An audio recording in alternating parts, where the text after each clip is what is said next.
Halo Pak Wibawanto dan teman-teman semua, perkenalkan nama saya Jasmine Caroline dan di video kali ini saya akan menjelaskan tentang apa yang sudah saya dapatkan selama pembelajaran dari week pertama hingga week ke-7 yang diajarkan oleh Pak Wibawanto.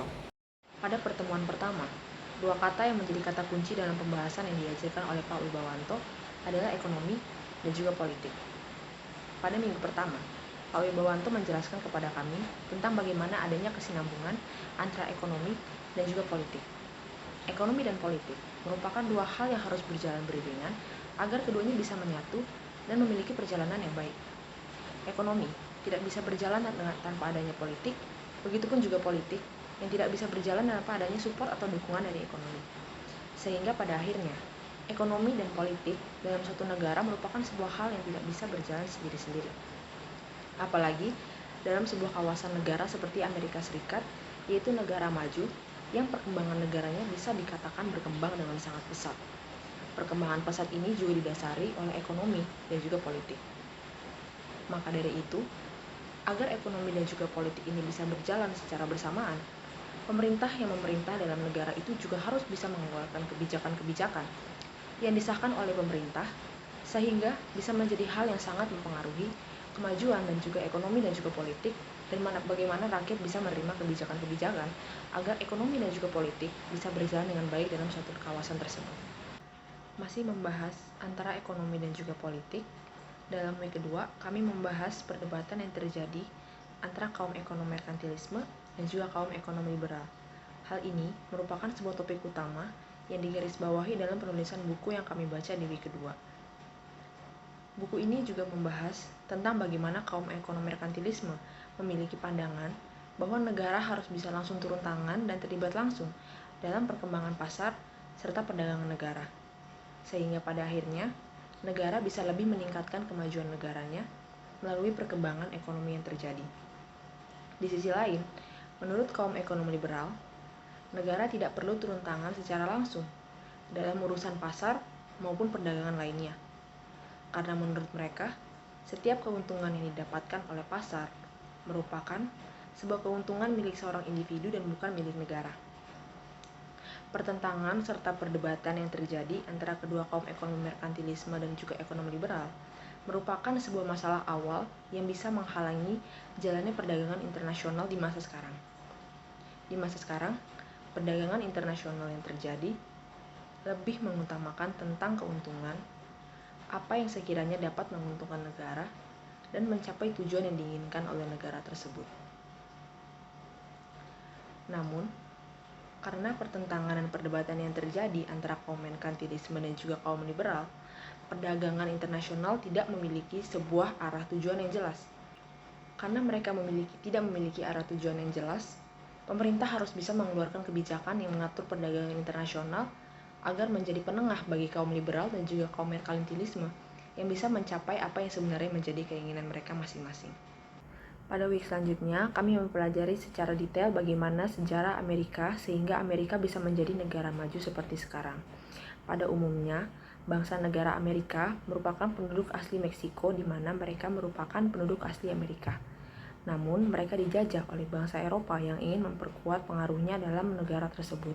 Sehingga pada akhirnya, Amerika terpengaruh oleh budaya luar. Setelah terpengaruh oleh budaya luar yang menjajah mereka, Amerika dikatakan bisa mempengaruhi negara-negara lain melalui memperkuat ekonomi dan juga politiknya. Sehingga mereka memiliki beberapa kebijakan luar negeri yang bisa dikatakan bisa sangat mempengaruhi negara-negara lain dan bagaimana hal itu bisa memberikan dampak, baik dampak positif maupun dampak negatif kepada negara-negara lain. Bisa dikatakan juga, standar kehidupan yang saat ini dijalani oleh seluruh penduduk Amerika merupakan tentang bagaimana ekonomi dapat menjalankan peran dari perkembangan negara tersebut. Sehingga pada akhirnya, hal itu menjadi standar hidup di mana ekonomi dan politik sangat mempengaruhi bagaimana gaya hidup orang Amerika di masa kini. Kebijakan luar negeri yang saat ini dikeluarkan oleh Amerika Serikat tidak hanya mempengaruhi penduduk Amerika, melainkan mempengaruhi penduduk di luar sehingga mempengaruhi tatanan global yang ada di dunia saat ini.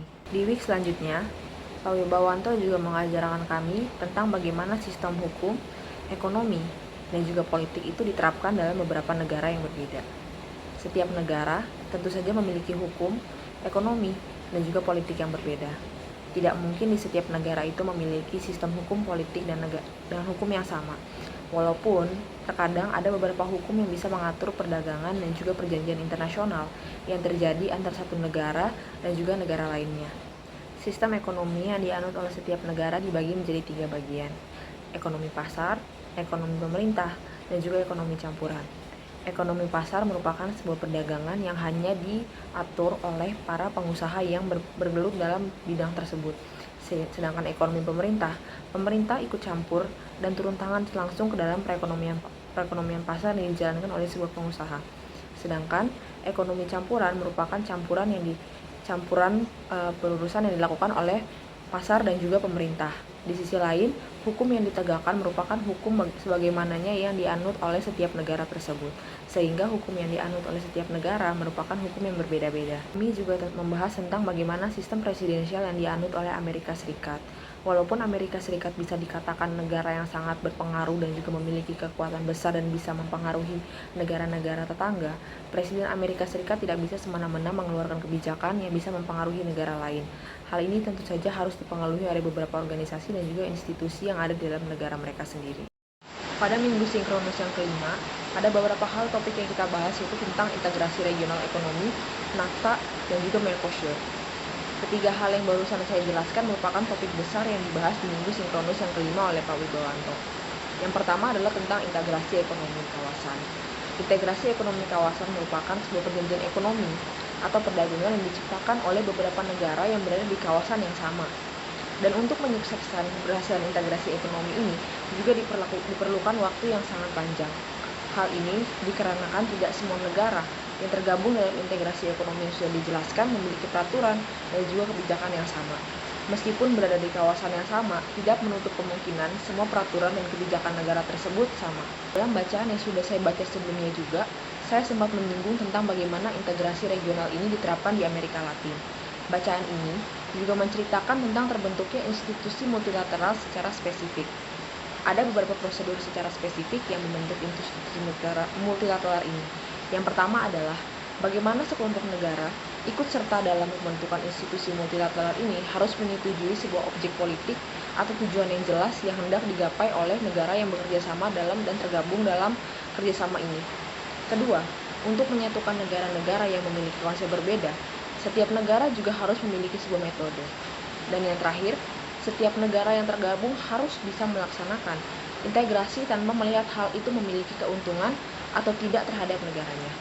Bacaan yang saya baca juga menceritakan bahwa tidak semua negara di Amerika Latin bisa berpartisipasi dikarenakan semua negara memiliki peraturan dan juga kebijakan yang berbeda-beda. Di week selanjutnya, Pak Wibowanto juga mengajarkan kepada kami tentang apa itu security atau keamanan. Apabila kita akan mempelajari Interpol atau International Politik, kita harus paham betul tentang security atau keamanan, karena security atau keamanan ini merupakan landasan dari semua pembelajaran tentang interpolitik. Security ini dipicu oleh adanya war atau perang, sehingga security ini merupakan salah satu alasan terbentuknya human life yang diinginkan oleh seluruh masyarakat. Apabila tidak ada ancaman, maka security ini tidak akan ada. Security ini sendiri terbagi menjadi dua jenis. Yang pertama ada security in private dan juga security in public. Security in public ini dijaga oleh aparat kepolisian, militer, dan juga aparat hukum lainnya. Sedangkan security in private ini bagaimana kita bisa menjaga diri kita masing-masing dari ancaman maupun dari dalam maupun dari luar. Dan pada minggu ke-7, kami mempelajari tentang kebijakan Amerika. Begitu penting mempelajari tentang Amerika Serikat karena Amerika Serikat ini merupakan negara superpower. Kekuatan Amerika secara budget merupakan nomor 1 di dunia, terkait dengan political ekonomi, regionalisme, dan juga ekonomi. Foreign policy atau kebijakan yang dikeluarkan oleh Amerika merupakan sebuah proses tentang bagaimana agent dan structures berinteraksi untuk fermentasi dari foreign policy itu sendiri. Foreign policy atau kebijakan Amerika ini merupakan bagian dari public policy. Ada dua policy yang kita kenal, yaitu business policy dan juga public policy. Hal ini memiliki perbedaan dalam stakeholders yang dilayani. Jika kita berbicara tentang business policy, sudah pasti motif yang ada di balik business policy itu merupakan keuntungan yang diambil oleh para pebisnis. Sedangkan public policy yaitu untuk rakyat. Dan jika kita membuat sebuah kebijakan atau policy, impact itu akan berpengaruh pada keuntungan rakyat atau national interest. Dan di dalam national interest sendiri ada domestic policy dan ada lagi defense policy yang artinya pertahanan. Sekian video UTS yang dapat saya kumpulkan, penjelasan yang saya dapatkan dari materi minggu pertama hingga minggu ke-7. Saya minta maaf apabila ada salah kata, dan terima kasih kepada Pak Wibawanto yang sudah menonton video ini dari awal hingga akhir. Terima kasih.